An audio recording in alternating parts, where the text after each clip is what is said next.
नमस्कार दोस्तों, आप सभी का स्वागत है आप सभी के अपन चैनल एमके के भोजपुरी पर। तो दोस्तों आज एक बहुत ही खास न्यूज़ बनाए हैं जिसे धनंजय दरकन फैंस जानना चाहते थे। तो दोस्तों इस न्यूज़ में आप सबको बताने वाले हैं धनंजय दरकन का सबसे पहला गाना कौन था और वह पहला गाना किस कंपनी से आया था।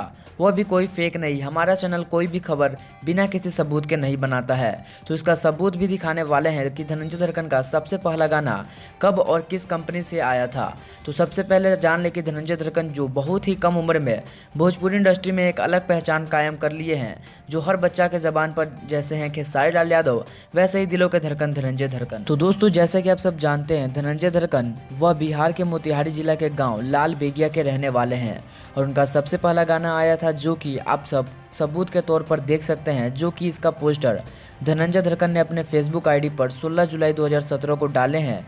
गाना का नाम है लॉटरी में पड़ल भतार, जो कि दोस्तों गाने को लिखे हैं फिरोज फैशन, पप्पू राज और राइटर रवि रंजन। तो दोस्तों आप सभी को जान के खुशी होगी कि यह उनका पहला गाना जो कि धनंजय दरकन के ही कंपनी से आया था। इस कंपनी का नाम था शाइन म्यूजिक और पोस्टर भी देख सकते हैं जिसके निर्माता व निर्देशक धनंजय दरकन का नाम और फोटो लगा है। तो दोस्तों कैसा लगा धनंजय दरकन का सबसे पहला गाना का नाम जो कि है लॉटरी में पड़ल भतार, कमेंट करिए और ज़्यादा से ज़्यादा इस वीडियो को शेयर कीजिए। अगर उनके फैन है तो इस वीडियो को उनके फैंस ग्रुप में शेयर कीजिए और साथ ही साथ हमारे चैनल एमके के भोजपुरी को सब्सक्राइब कर लीजिए, क्योंकि आपको इस चैनल पर धनंजय दरकन के बारे में सारी इन्फॉर्मेशन मिलेगी, कौन सा गाना आ रहा है, कब फिल्म आ रहा है। तो दोस्तों इसके लिए चैनल को सब्सक्राइब कर लीजिएगा। अगर आप दिलों के धड़कन धनंजय दरकन के बारे में कुछ ज़्यादा इन्फॉर्मेशन चाहते हैं तो हमें इंस्टाग्राम पर फॉलो कर सकते हैं, हमारे यूजर आईडी एमके के भोजपुरी, जिसका लिंक आपको डिस्क्रिप्शन में मिल जाएगा। तो मैं मिलता हूँ आपसे अगले वीडियो में एक और न्यूज़ के साथ, तब तक के लिए जय हिंद जय भोजपुरी।